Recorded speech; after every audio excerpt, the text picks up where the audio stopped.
Hello students, मैं Saddam sir. हम आज पढ़ने जा रहे हैं 11th की physics, motion in straight line. से पहले हम जान लेते हैं कि मोशन को पढ़ेंगे किसमें, मैकेनिक्स में। मैकेनिक्स क्या है? मैकेनिक्स डील करती है condition of object either rest और मोशन, कि वो रेस्ट पर है या मोशन में है।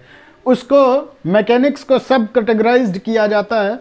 जब हमारा बॉडी रेस्ट पे होता है उसको हम स्टैटिक्स में पढ़ेंगे। अदर पार्ट है उसका काइनेमेटिक्स एंड काइनेटिक्स, या जिसको डायनामिक्स भी कहते हैं। जब हम स्टैटिक्स पढ़ेंगे तो हमारा बॉडी कैसा होगा? रेस्ट पर होगा। अपने सराउंडिंग के रिस्पेक्ट में वो अपनी पोजीशन चेंज नहीं कर रहा होगा with the passage of time. Kinematics में हम क्या करेंगे? बॉडी मोशन में होगा, मतलब वो अपने सराउंडिंग के रिस्पेक्ट में अपनी पोजीशन चेंज कर रहा होगा with the passage of time. But kinematics में हम मोशन की बात करेंगे, बट कॉज ऑफ मोशन को कंसीडर नहीं करते हैं। जैसे फोर्स कितना लगा, टॉर्क क्या है, उसकी बात नहीं करेंगे हम लोग। सिर्फ किसकी बात करेंगे? उसका इफेक्ट। जैसे कोई बॉडी यहाँ से कितनी डिस्टेंस चली गई, क्या डिस्प्लेसमेंट हुआ, कितना वेलोसिटी आई, क्या एक्सेलरेशन हुआ, हम इफेक्ट की बात करेंगे, लेकिन मोशन के काज की बात नहीं करेंगे। अदर पार्ट है काइनेटिक्स या डायनामिक्स। इसमें भी बॉडी हमारी मोशन में होगी, बट इसमें हम लोग कंसीडर करेंगे cause of the motion and also effect of the motion, कि उसका कारण क्या है मोशन होने का, जैसे फोर्स कितना लगा या टॉर्क क्या है, सब उसकी बात करेंगे। और उसके साथ साथ क्या स्पीड है, क्या डिस्टेंस चला, क्या डिस्प्लेसमेंट है, उन सब की भी बात करेंगे। उस काइनेटिक्स या डायनामिक्स में देखेंगे।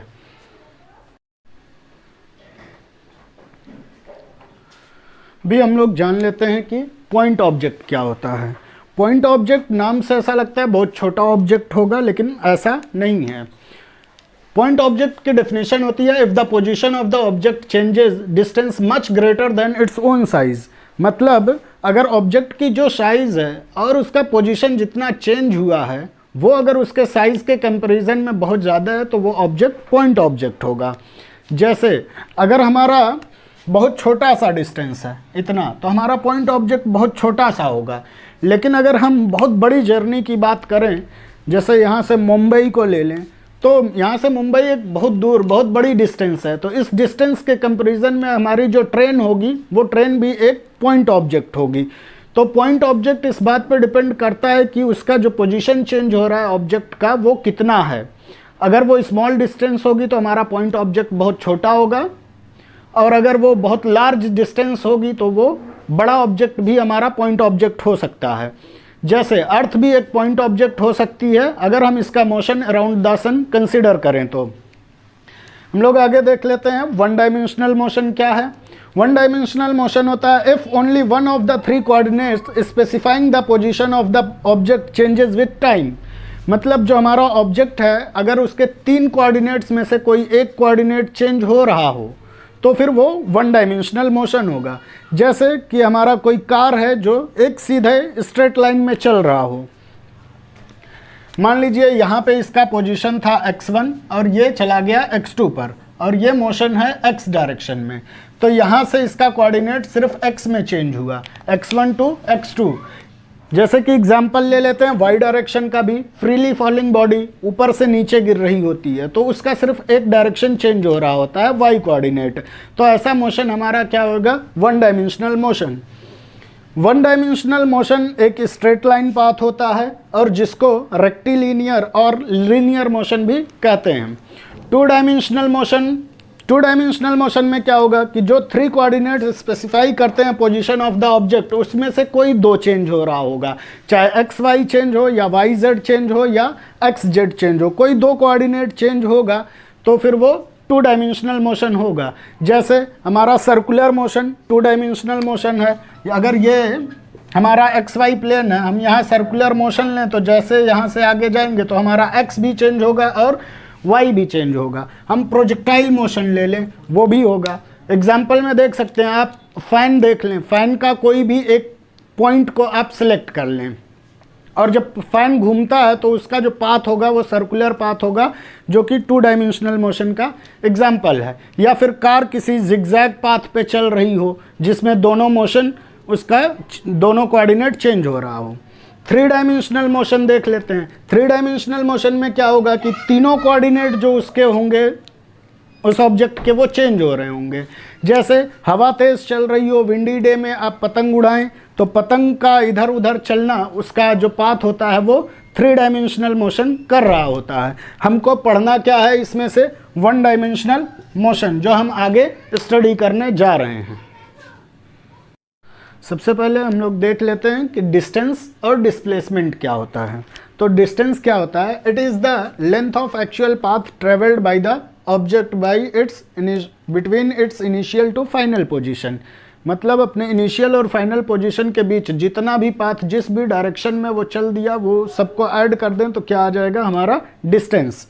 डिस्टेंस कैसा है, स्केलर क्वांटिटी है, स्केलर क्वांटिटी है क्योंकि इसके पास सिर्फ मैग्नीट्यूड है, it has only magnitude. Distance का यूनिट क्या होगा, यूनिट हो जाएगी MKS में मीटर, CGS में सेंटीमीटर, ये इसका यूनिट हो जाएगा डिस्टेंस का। स्केलर क्वांटिटी है क्योंकि इसके पास सिर्फ मैग्नीट्यूड है, इसका डायरेक्शन नहीं है। जैसे अगर हम एक एग्जांपल लें कि हमारा एक ऑब्जेक्ट था जो पॉइंट A पर था, A से B गया और B से फिर C गया। अगर हम पूछें कि इसका डिस्टेंस कितना है तो डिस्टेंस आ जाएगा AB plus BC, AB plus BC। और डिस्टेंस क्या होगी, या तो ज़ीरो होगी, डिस्टेंस आइदर भी ज़ीरो, और डिस्टेंस पॉजिटिव होगी। पॉजिटिव, नेगेटिव नहीं होती है ये, क्योंकि जिधर भी डायरेक्शन से कोई मतलब नहीं है, जिस तरफ भी चल देंगे सारा पाथ को ऐड कर देंगे और वही हमारा क्या होगा, डिस्टेंस होगा। डिस्प्लेसमेंट होता है, it is the shortest distance between initial and final position of the object. Means जहाँ ऑब्जेक्ट इनिशियल पॉइंट पे था और फाइनली जहाँ पे ऑब्जेक्ट है उसके बीच का जो शॉर्टेस्ट पाथ होगा वही हमारा डिस्प्लेसमेंट होगा। डिस्प्लेसमेंट वेक्टर क्वांटिटी है, vector quantity because it has both magnitude and direction, both magnitude and direction. इसका भी यूनिट हमारा, unit of displacement is also MKS में मीटर, CGS यूनिट होगी इसकी सेंटीमीटर। यह डिस्प्लेसमेंट का यूनिट हो गया। अब जैसे इस एग्जांपल में अगर हम डिस्प्लेसमेंट कैलकुलेट करें तो ऑब्जेक्ट A टू B गया, B टू C गया, ये टोटल ऐड कर दिए तो हमको डिस्टेंस मिल गया। बट अगर हम इनिशियल और फाइनल पॉइंट के बीच का शॉर्टेस्ट डिस्टेंस कैलकुलेट करेंगे तो ये है AC। तो A टू C हमारा क्या हो जाएगा, डिस्प्लेसमेंट हमारा हो जाएगा A टू C। वेक्टर क्यों लगाए, क्योंकि ये वेक्टर क्वांटिटी है डिस्प्लेसमेंट। अब हम लोग कुछ एग्जाम्पल लेकर के डिस्टेंस और डिस्प्लेसमेंट को समझ लेते हैं।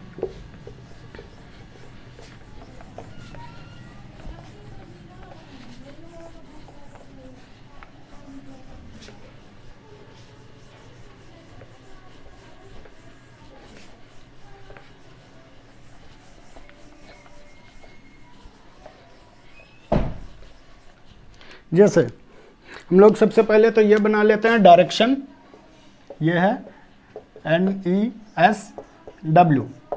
अगर हमको कह दे कि एक ऑब्जेक्ट है यहाँ पे जो 7 किलोमीटर चलता है, 7 किलोमीटर चलता है टुवर्ड्स ईस्ट, ईस्ट की तरफ, east 7 kilometre towards east, then 3 kilometre towards south, and then 4 kilometre towards west. यहां पर A to B, B to फिर C, फाइनल पोजीशन D। अब हमसे पूछ क्या रहा है कि find distance and displacement of the object. Distance क्या होगी और डिस्प्लेसमेंट क्या होगी, ठीक है। तो हम डिस्टेंस का डिफिनेशन देख चुके हैं कि जो भी एक्चुअल पाथ का लेंथ है वो सारा क्या है, डिस्टेंस है। मीन्स ए टू बी गया 7 किलोमीटर, बी टू सी गया 3 किलोमीटर, सी टू डी गया 4 किलोमीटर। तो हमारा डिस्टेंस तो सीधे आ जाएगा, distance is equals to A B plus B C plus C A, means 7 kilometre plus 3 kilometre plus 4 kilometre, which is 7 3 10 4 14, 14 kilometre ये हमारा डिस्टेंस हो जाएगा। अब अगर हमको इस जर्नी का डिस्प्लेसमेंट पूछता तो हमको पता होना चाहिए डिस्प्लेसमेंट क्या होता है। इनिशियल पॉइंट और फाइनल पॉइंट के बीच का जो शॉर्टेस्ट पाथ है। तो शॉर्टेस्ट पाथ क्या है, ये वाला, ये वाला, ये हमको मिल जाए तो हमारा डिस्प्लेसमेंट मिल जाएगा। तो इसको कैलकुलेट करने के लिए क्या कर सकते हैं, थोड़ा सा ज्योमेट्री है। ये 4 किलोमीटर है तो ये भी 4 किलोमीटर हो जाएगा इधर। ये यहाँ से B तक 7 है, ये एक पॉइंट दे देते हैं नेम E, और E टू B 4 किलोमीटर है तो A टू E आ जाएगा आपका 7 - 4 3 किलोमीटर। अब CB 3 किलोमीटर है तो ED भी आपका ये 3 किलोमीटर हो जाएगा। अब हमको एक राइट एंगल ट्रायंगल मिल गया जहाँ से हम AD कैलकुलेट करते हैं बाय पाइथागोरस। पाइथागोरस से क्या आ जाएगा, AD square is equals to ED square plus AE square, which is 3 square plus, sorry ये, अच्छा 3 स्क्वायर प्लस 3 स्क्वायर, तो ये आ जाएगा कितना, 9 प्लस 9 18, या AD आ जाएगा √18 किलोमीटर। हमारा जो ये पाथ आ जाएगा, ये हमारा आ जाएगा 18 किलोमीटर √ में। ये हमारा डिस्प्लेसमेंट हो गया।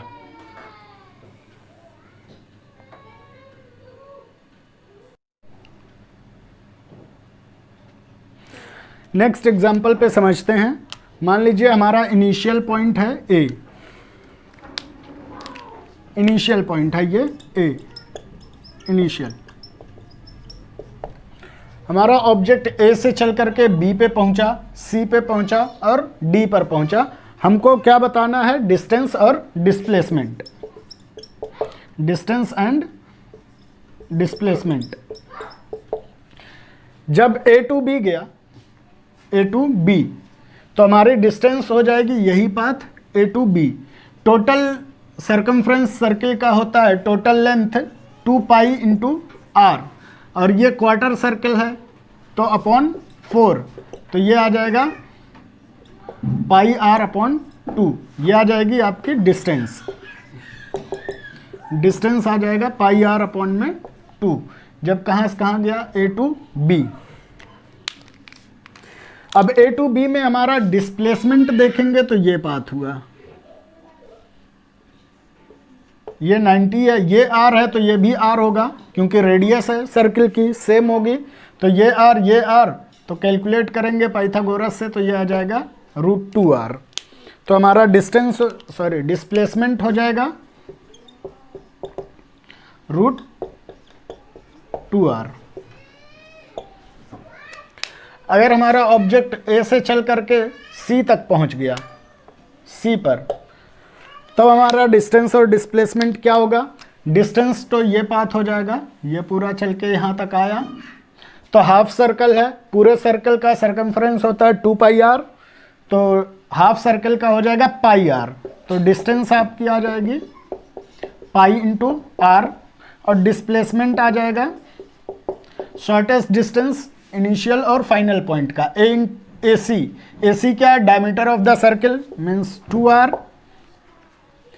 अब अगर हमारा ऑब्जेक्ट घूमकर डी पर पहुंच गया है तो हमारा फिर डिस्टेंस हो जाएगा A B plus B C plus C D 3 हिस्से में कर लें।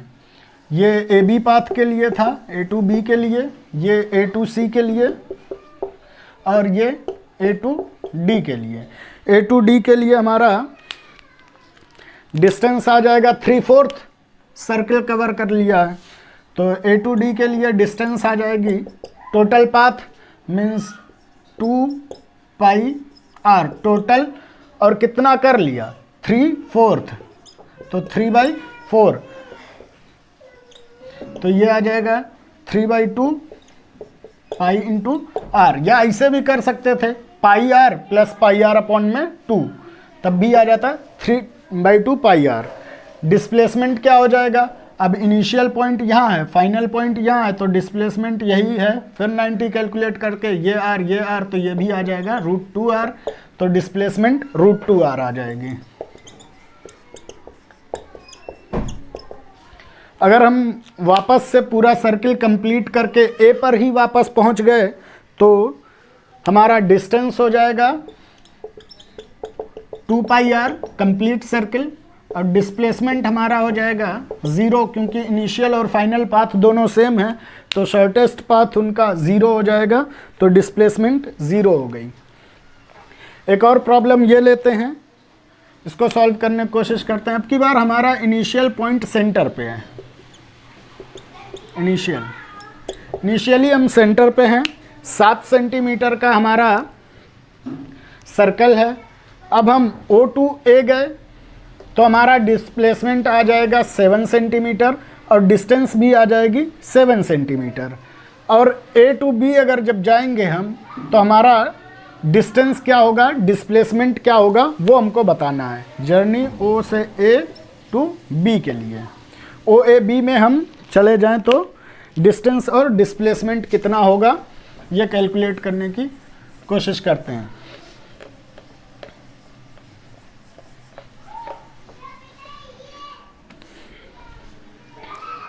तो OAB में डिस्टेंस आ जाएगी हमारी, distance OA plus AB, total path ये 7 सेंटीमीटर है, और प्लस AB हमारा आता है पाई आर अपॉन में 2, आर की वैल्यू दे रखी है 7 इंटू 7, इसको कैलकुलेट कर दें तो आपका आंसर आ जाएगा सेंटीमीटर। डिस्प्लेसमेंट देखना है, डिस्प्लेसमेंट O से A गया, A टू B गया, इनिशियल पॉइंट यहाँ है, फाइनल पॉइंट यहाँ है, तो डिस्प्लेसमेंट इसकी रेडियस हो जाएगी 7 सेंटीमीटर। तो अगर हम डिस्प्लेसमेंट की बात करें और हमारा ऑब्जेक्ट अगर इनिशियल पॉइंट सेंटर पे है, तो इस सर्किल के किसी भी पॉइंट पे हमारा ऑब्जेक्ट होगा तो हमारी डिस्प्लेसमेंट उसके रेडियस के ही इक्वल आएगी 7 सेंटीमीटर। तो ऐसे प्रॉब्लम्स में तो जब हमारा ऑब्जेक्ट सेंटर पे है और इनिशियली और इस सर्कल पर मूव कर रहा हो तो हमारा डिस्प्लेसमेंट हमेशा 7 सेंटीमीटर आएगा। हमको अलग अलग पोजीशन के लिए सिर्फ क्या कैलकुलेट करना है, डिस्टेंस। तो अगर हम C पर पहुंच जाएं, C पर, तो हमारी डिस्टेंस हो जाएगी दिस और प्लस AC, तो डिस्टेंस फॉर OAC के लिए डिस्टेंस आ जाएगी हमारी R प्लस पाई आर, क्योंकि यहाँ से यहाँ गया R और A टू C आया तो हाफ सर्कल का पाई आर, R है 7 centimetre plus pi into 7 centimetre, ये आ जाएगा 7 पाई प्लस 1 सेंटीमीटर, ये आंसर हो जाएगा हमारा डिस्टेंस का। बाकी जब ऑब्जेक्ट D पर होगा और वापस से A पर पहुंच जाएगा, ये आप कैलकुलेट करके कमेंट सेक्शन में उसका आंसर बताएं। तो होप कि आप लोग डिस्टेंस और डिस्प्लेसमेंट कैलकुलेट करना सीख गए होंगे। थोड़ी सी और बात करते हैं डिस्टेंस और डिस्प्लेसमेंट पे। जैसे अगर हमारा ऑब्जेक्ट इनिशियली A पर है और वो B पर गया, तो जब तक ये अपनी डायरेक्शन चेंज नहीं करेगा, A से B चला जाए, आगे B से C चला जाए, C टू D चला जाए, स्ट्रेट लाइन पे चलता रहे, अपनी डायरेक्शन चेंज ना करे, तो जब तक ये अपनी डायरेक्शन चेंज नहीं करेगा तो उस समय तक हमारा डिस्टेंस और डिस्प्लेसमेंट इक्वल आएगा। लेकिन जैसे ही अगर उसने अपना पाथ चेंज किया, डायरेक्शन चेंज किया, तो क्या होगा, हमारी डिस्टेंस ग्रेटर हो जाएगी डिस्प्लेसमेंट से। मतलब हम कह सकते हैं कि हमारा डिस्टेंस या तो बड़ा होगा या बराबर होगा, किससे, डिस्प्लेसमेंट से। जैसे अगर हम A टू B गए, ये 4 किलोमीटर है, हम B पे रुक गए तो हमारा डिस्टेंस भी 4 किलोमीटर है और डिस्प्लेसमेंट भी 4 किलोमीटर है। मान लीजिए हम इस तरफ मुड़ करके 3 किलोमीटर ऊपर की तरफ गए, तो हमारा डिस्टेंस तो आ जाएगा 4 + 3 7 किलोमीटर डिस्टेंस आ जाएगी, और हमारा डिस्प्लेसमेंट आ जाएगा इनिशियल, यहाँ कर लेते हैं, ये पाथ है C मान लें इसको, A टू C, ये हमारा आ जाएगा डिस्प्लेसमेंट, और इसको कैलकुलेट करेंगे, ये 4 है, ये 3 है, तो पाइथागोरस से ये 5 किलोमीटर आएगा, तो हमारा डिस्प्लेसमेंट आ जाएगा 5 किलोमीटर। तो यहाँ से हम कह सकते हैं कि या तो डिस्टेंस बड़ी होगी या इक्वल होगी डिस्प्लेसमेंट से। कब तक इक्वल होगी, जब तक कि हमारा डायरेक्शन चेंज ना हो। ये ए से ऑब्जेक्ट चलना शुरू किया और जब तक इस पाथ पे चलता रहेगा आगे भी, तब तक हमारा डिस्टेंस और डिस्प्लेसमेंट सेम होगा। जैसे ही बी अपनी डायरेक्शन चेंज करेगा, डिस्टेंस ज़्यादा हो जाएगी, डिस्प्लेसमेंट कम रहेगी, तो हम कह सकते हैं कि हमारा डिस्टेंस क्या होगा, या तो ग्रेटर होगा या तो इक्वल होगा डिस्प्लेसमेंट के। हम लोग बीच में एक बात किए थे थ्योरी कंप्लीट करते समय कि डिस्टेंस या तो ज़ीरो हो सकती है या तो पॉजिटिव हो सकती है, तो उस पर थोड़ा सा देख लेते हैं। ज़ीरो कब होगी डिस्टेंस, ऑब्जेक्ट चला ही नहीं, पॉइंट ए पर था और वो पॉइंट ए पर ही है, मतलब रेस्ट पर है ऑब्जेक्ट, और रेस्ट पर है तो फिर उसका डिस्टेंस ज़ीरो, डिस्प्लेसमेंट ज़ीरो। अब हमने डिस्प्लेसमेंट की बात कर लेते हैं। डिस्प्लेसमेंट हमारा क्या हो सकता है, पॉजिटिव हो सकता है, नेगेटिव हो सकता है और ज़ीरो। डिस्टेंस नेगेटिव नहीं हो सकती, क्योंकि हम इधर चलें या इधर चलें, इर्रिस्पेक्टिव ऑफ डायरेक्शन हमको सिर्फ पाथ लेंथ चाहिए, क्योंकि उसके डायरेक्शन से हमको कोई मतलब नहीं है, क्योंकि जो हमारा डिस्टेंस है वो स्केलर क्वांटिटी है। अब डिस्प्लेसमेंट नेगेटिव कैसे है, मान लें हमारा ऑब्जेक्ट ए पर है, ए पर है, इधर गया, कुछ डिस्टेंस चला S1, बी पर पहुंच गया, ए से बी पर, तो हमारा डिस्टेंस और डिस्प्लेसमेंट दोनों S1 है।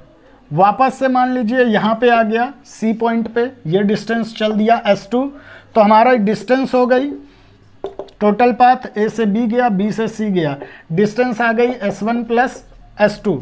लेकिन डिस्प्लेसमेंट क्या होगा, डिस्प्लेसमेंट होगा इनिशियल और फाइनल पॉइंट के बीच का शॉर्टेस्ट पाथ, जो है पूरा S1 है, ये S2 है, तो ये पाथ हमारा आ जाएगा S1 - S2, ये हमारी डिस्प्लेसमेंट हो जाएगी। अगर हम ऑब्जेक्ट को और ले आएँ ए की तरफ, ए पर ही आ गया, तो हमारा डिस्टेंस अभी भी क्या है, गया S1, आया भी S1, जब पूरा चल गया तो डिस्टेंस आ जाएगी हमारी 2S1, और डिस्प्लेसमेंट क्या हो गया, डिस्प्लेसमेंट ज़ीरो हो गया, क्योंकि इनिशियल और फाइनल पोजीशन सेम हो गई। अब अगर ऑब्जेक्ट इधर गया था B तक और ऑब्जेक्ट इसके पीछे आ गया कोई पॉइंट D तक, ये मान लीजिए ये टोटल S2 डिस्टेंस है, तो ऑब्जेक्ट गया यहाँ से यहाँ तक S1, आया यहाँ तक S1, total distance A to B और B टू A इक्वल है, तो 2S1 + S2, तो डिस्टेंस आ गई 2S1 + S2। या फिर अगर ये S2 से कंफ्यूजन हो रहा हो तो इसको S3 ले लें, तो 2S1 + S3। और डिस्प्लेसमेंट क्या आ जाएगा, ये इनिशियल पॉइंट, ये फाइनल पॉइंट, हम इधर गए थे, तो अगर इस डायरेक्शन को पॉजिटिव अज्यूम कर लें तो ये नेगेटिव डायरेक्शन होगी, क्योंकि वेक्टर का अगर हम डायरेक्शन बदल दें, तो अगर इस तरफ वेक्टर ए है तो डायरेक्शन बदल देंगे तो ये माइनस ऑफ वेक्टर ए हो जाएगा, तो हमारा डिस्प्लेसमेंट हो जाएगा -S3।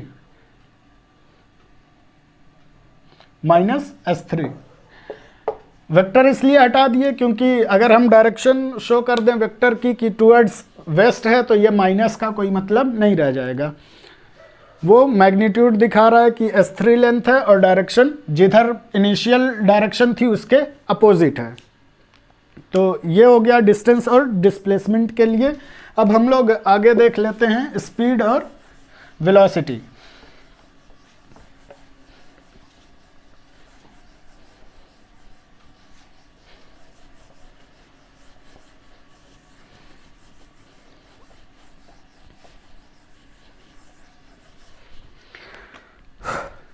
स्पीड और वेलोसिटी में भी वही डिफरेंस है लगभग जो डिस्टेंस और डिस्प्लेसमेंट में है।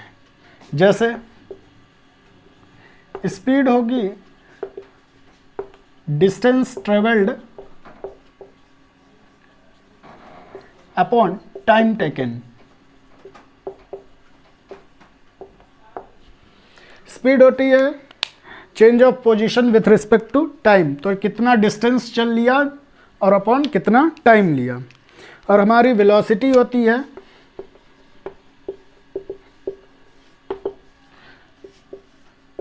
डिस्प्लेसमेंट में क्या चेंज हुआ अपॉन टाइम टेकन। तो जिस तरह से ये डिस्टेंस और डिस्प्लेसमेंट वैरी करेंगे उसी हिसाब से स्पीड और वेलोसिटी भी एक दूसरे से डिफरेंस होंगे। मींस अगर एक ही डायरेक्शन में हम चल रहे होंगे तो हमने क्या सीखा कि हमारा डिस्टेंस और डिस्प्लेसमेंट सेम होता है, और सेम टाइम में हम चलेंगे तो टाइम भी सेम है, तो उस समय हमारा स्पीड और वेलोसिटी कैसा होगा, इक्वल होगा। लेकिन अगर हम डायरेक्शन चेंज कर दें तो हमारा क्या होगा, डिस्टेंस ज़्यादा हो जाती है सेम टाइम में और डिस्प्लेसमेंट कम हो जाएगी, तो हमारा स्पीड क्या हो जाएगा, वेलोसिटी से ज़्यादा हो जाएगा। तो हमारे पास यहाँ पे भी ये चीज़ है कि स्पीड या तो बड़ी होगी या बराबर होगी किसके, वेलोसिटी के। बाकी डिस्टेंस स्केलर क्वांटिटी है, स्पीड भी स्केलर क्वांटिटी है। स्पीड स्केलर क्वांटिटी है क्योंकि इसके पास भी सिर्फ मैग्नीट्यूड है। यूनिट इसका मीटर पर सेकंड हो जाएगी MKS में, सेंटीमीटर पर सेकंड हो जाएगी CGS में। स्पीड भी आइदर 0 होगी या फिर पॉजिटिव होगी। सेम चीज़ हम लोग वेलोसिटी के बारे में भी जान लेते हैं।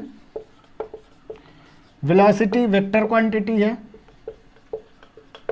वेक्टर इसका भी यूनिट मीटर पर सेकंड MKS में और CGS में सेंटीमीटर पर सेकंड है।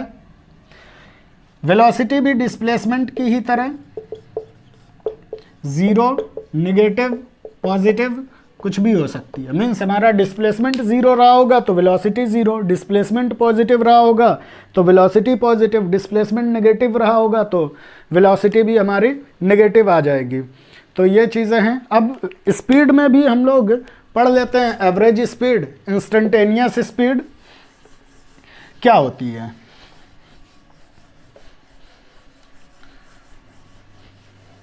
इंस्टेंटेनियस स्पीड होगी किसी भी एक इंस्टेंट पे जब हमारा टाइम इंटरवल बहुत छोटा हो। तो बहुत छोटे टाइम में हम, जैसे हमारा पाथ चल रहा था, चल रही थी गाड़ी, और हम अचानक किसी इंस्टेंट पे पूछें कि इस समय पे वेलोसिटी या स्पीड क्या उसकी, तो वो होगा इंस्टेंटेनियस स्पीड उसकी।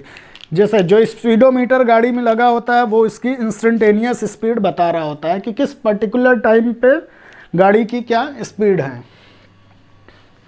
तो इंस्टेंटेनियस स्पीड हो गई किसी भी पर्टिकुलर टाइम पे उसकी स्पीड क्या होगी। एवरेज स्पीड देख लेते हैं जो ज़्यादा इंपॉर्टेंट है।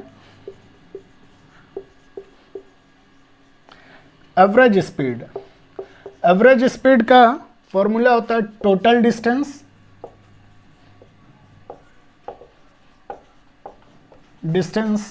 Covered upon total time taken, total time taken means कितने डिस्टेंस टोटल चल दिए और कितना टाइम लगा। ये एवरेज स्पीड का फॉर्मूला है। इस फॉर्मूले से हम अलग अलग कंडीशन में अलग अलग फॉर्मूला एवरेज स्पीड का निकाल सकते हैं। जैसे अगर हमको कंडीशन दे दे कि हमारा ऑब्जेक्ट है स्टार्टिंग में ए पर, फिर वो चला गया बी पर, और फिर वो चला गया सी पर, फिर वो चला गया डी पर। मान लेते हैं ए टू बी तक की डिस्टेंस S1 दे रखी है, बी टू सी तक की डिस्टेंस S2 दे रखी है, और सी टू डी की डिस्टेंस S3 दे रखी है। ए टू बी हम स्पीड चले U से, बी टू सी चले V से, और सी टू डी चले W से। तो ये हमको दे दिया। हम A से चले B S1 distance U speed से, B टू C चले S2 डिस्टेंस V स्पीड से, C टू D चले S3 डिस्टेंस W स्पीड से। तो हमारी एवरेज स्पीड हो जाएगी V एवरेज, वो आ जाएगा total distance upon total time. हमारे पास ये फॉर्मूला है, टोटल डिस्टेंस आ जाएगी S1 plus S2 plus S3। हमारे पास टाइम नहीं गिवन है, तो टाइम हम कैलकुलेट कर सकते हैं। Speed is equals to distance upon time से। यहां से टाइम निकाल सकते हैं। स्पीड अपॉन T1 आ जाएगा हमारा, इस डिस्टेंस अपॉन में स्पीड मीन्स S1 अपॉन में U, और T2 आ जाएगा हमारा यहाँ से यहाँ तक का समय T1, यहाँ से यहाँ तक का समय T2, और C2D का T3 मान लें तो ये S1 अपॉन U आ जाएगा, T2 आ जाएगा S2 अपॉन में V, और T3 आ जाएगा S3 अपॉन में W।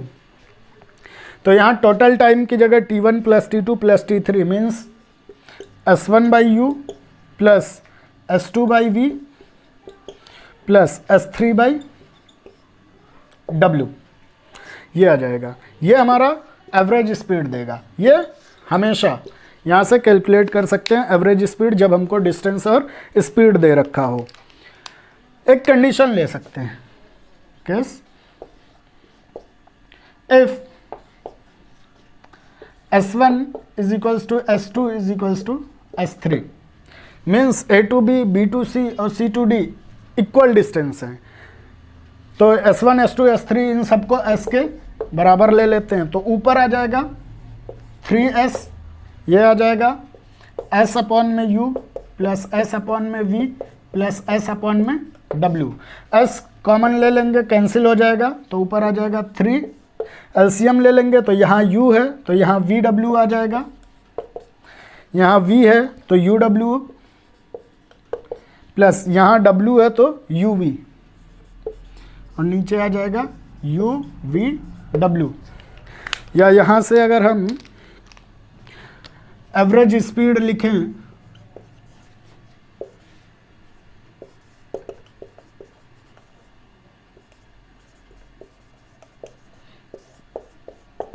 तो ये आ जाएगा 3UVW upon UV plus VW plus WU।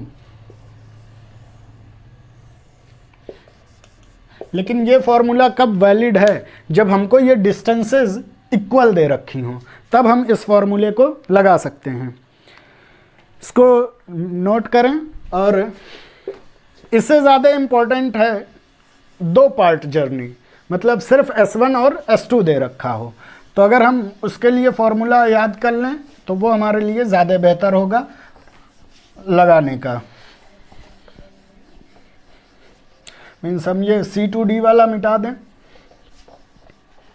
C2D मिटा दें, ये S1 है, ये S2 है, तो यहाँ का टाइम आ जाएगा T1 S1 अपॉन में U, T2 आ जाएगा S2 अपॉन में V। तो हमारा V एवरेज आ जाएगा, मीन्स एवरेज स्पीड है ये S1 प्लस S2 अपॉन में T1 plus T2 means S1 upon में U प्लस S2 अपॉन में V। तो डिस्टेंस इक्वल ले लें, S1 is equals to S2 is equals to S। तो ऊपर आ जाएगा 2S, ये आ जाएगा S common 1 upon U plus 1 upon V। S cancel हो जाएगा, एलसीएम ले लेंगे तो ये आ जाएगा 2UV अपॉन में U प्लस V। तो हमारे पास एवरेज स्पीड का फॉर्मूला है, average speed is equals to 2u into V upon U plus V. लेकिन कब है? जब क्या गिवन हो? Equal distance. जैसे इनडायरेक्ट आप क्वेश्चन लगाएंगे तो गिवन रहेगा, जैसे आप घर से स्कूल गए मान लीजिए u स्पीड से और स्कूल से घर आए v स्पीड से, तो ऑटोमेटिकली ये चीज़ कवर हो गई कि डिस्टेंस इक्वल है, क्योंकि घर से जितना दूर स्कूल है उतनी ही दूर स्कूल से घर है। तो 2u into V upon U plus V. या फिर तुमसे कह दे कि हाफ डिस्टेंस ऑफ जर्नी का u स्पीड से चला और other half distance v speed से चला, तो हम लगा सकते हैं ये formula 2u into V upon U plus we.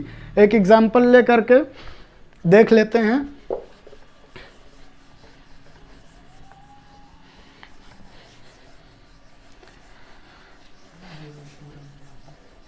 मान लीजिए कि कोई बच्चा है जो अपने घर से स्कूल तक जाता है 40 किलोमीटर पर आवर की स्पीड से और वापस घर आता है कितना 6, ये जाने की स्पीड है, ये आने की 60 किलोमीटर पर आवर। गया भी ए टू बी डिस्टेंस और आया भी A to B distance, equal distance वाला केस है। हमको कुछ और गिवन नहीं है, सिर्फ स्पीड गिवन है, तो हमको पता है एवरेज स्पीड हो जाएगी कितना 2, जाते समय की u मान लें 40, आते समय का v 60 upon u plus V mean 60 plus 40 100, 24 48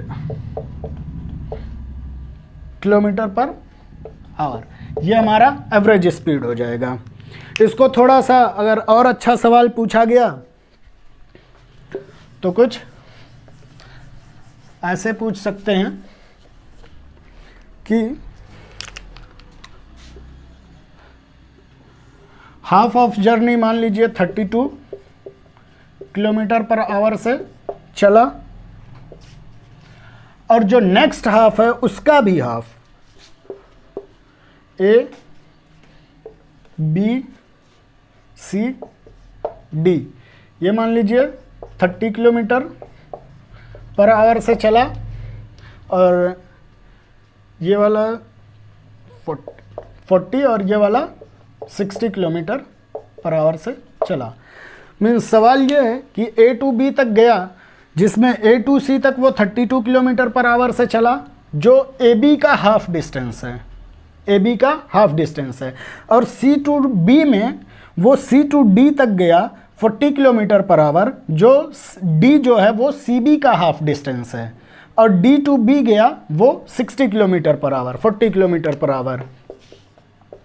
ये अब इसमें हम कैसे कर लें, ये हाफ डिस्टेंस है, ये पूरा हाफ डिस्टेंस है, तो क्या करें, कैसे लगा सकते हैं? लास्ट का ये दो पोर्शन देखते हैं। क्या ये डी बी और सी डी इक्वल डिस्टेंस है? जितना सी टू डी है उतना ही डी टू बी है। तो इस पोर्शन में पहले एक एवरेज स्पीड निकाल लें, average speed for C D, sorry C B. तो ये आ जाएगा कितना 2 इंटू 40 इंटू 60 अपॉन में 100, ये आ जाएगा कितना 48 किलोमीटर पर आवर। अब सी टू बी के लिए ये 48 एक एवरेज स्पीड हो गई। तो अब अगला एवरेज स्पीड का फॉर्मूला लगा लें ए टू सी और सी टू बी, क्योंकि अब ये पोर्शन हट गया, अब ये हमको लग गया कि सी टू बी तक ये 48 किलोमीटर पर आवर से गया। तो अब ये हाफ डिस्टेंस हो गई और ये हाफ डिस्टेंस हो गई। इसकी स्पीड है कितना 2u 32 इंटू वी कितना 48 अपॉन में u plus V 48 plus 32 which is 80, 8 into 4 10, 8 48 into 8 upon 10, 64 4 6 8 चौक 32 6 38 upon 10 means 38.4 kilometre per hour. ये हमारा हो गया एवरेज स्पीड। होप कि आप इस तरह के सवालों को समझ गए होंगे। अब एक और दूसरा केस होता है जब हमको डिस्टेंस स्पीड के साथ डिस्टेंस ना दे करके टाइम गिवन हो, तब एवरेज स्पीड क्या होगी। तो हमको फॉर्मूले अगर याद भी रखना है तो कंडीशन के साथ, नहीं तो हमारे पास ये फॉर्मूला है जो हमेशा आंसर देगा, क्योंकि ये जो भी फॉर्मूले आ रहे हैं वो इसी को यूज़ करके आ रहा है। तो अगर आप कहीं भी बझें तो total distance upon total time तो आंसर देगा। बाकी अगर आप याद रख सकते हैं कंडीशन के साथ कि इक्वल डिस्टेंस कह रहा है तो 2u into V upon U plus V answer हो जाएगा। अगली बार में क्या कह रहा है कि एक ऑब्जेक्ट है ए पॉइंट पे, बी तक गया u स्पीड से, टाइम लिया t1, बी टू सी गया v स्पीड से, टाइम लिया t2, सी टू डी गया w स्पीड से, टाइम लिया t3। मतलब हमको गिवन क्या है, पिछली बार स्पीड के साथ डिस्टेंस गिवन था, इस बार स्पीड के साथ टाइम गिवन है कि a to b t1 time तक चला u स्पीड से, b to c t2 time तक चला v स्पीड से, c to d t3 time से चला w स्पीड से। तो हमारे पास एवरेज स्पीड क्या आएगी, तो एवरेज स्पीड का फॉर्मूला हमारे पास है क्या, total distance upon total time. तो टोटल डिस्टेंस तो हमको पता नहीं है, तो डिस्टेंस निकाल लेते हैं, speed is equals to distance upon time.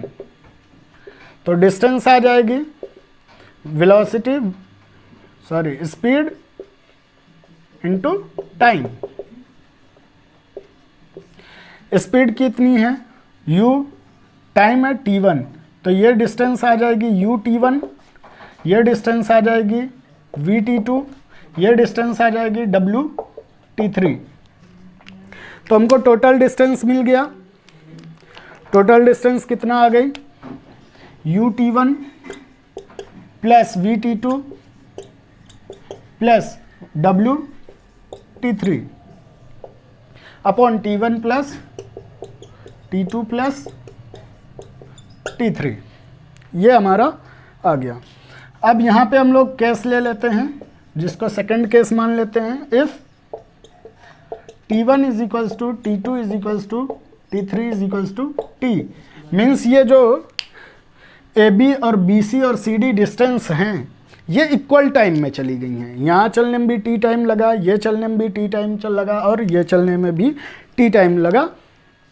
तो टाइम को इक्वल रख लें, तो यहाँ से टाइम कॉमन आ जाएगा, ये हो गया u plus v plus w into T, और नीचे 3t, t to t cancel हो जाएगा, तो एवरेज स्पीड आ जाएगी, एवरेज स्पीड आ जाएगी u plus v plus w upon में 3। अगर हम दो स्पीड के लिए, दो पार्ट के लिए यहाँ भी कंसीडर करें तो हमारा एवरेज स्पीड आ जाएगा, एवरेज स्पीड आ जाएगा u प्लस v अपॉन में 2। मीन्स ये अरिथमेटिक मीन है, अगर हम थोड़ा मैथ्स जानते होंगे आप लोग, तो ये u प्लस डब्ल्यू अपॉन 2 या u plus W v plus W upon 3 ये अरिथमेटिक मीन है स्पीड्स के, और जो वो 2uv upon u plus v आया था वो हार्मोनिक मीन होता है स्पीड का। तो इस वीडियो के लिए इतना ही रहने देते हैं। Thank you for watching this video and please like, share and subscribe my channel. Thank you.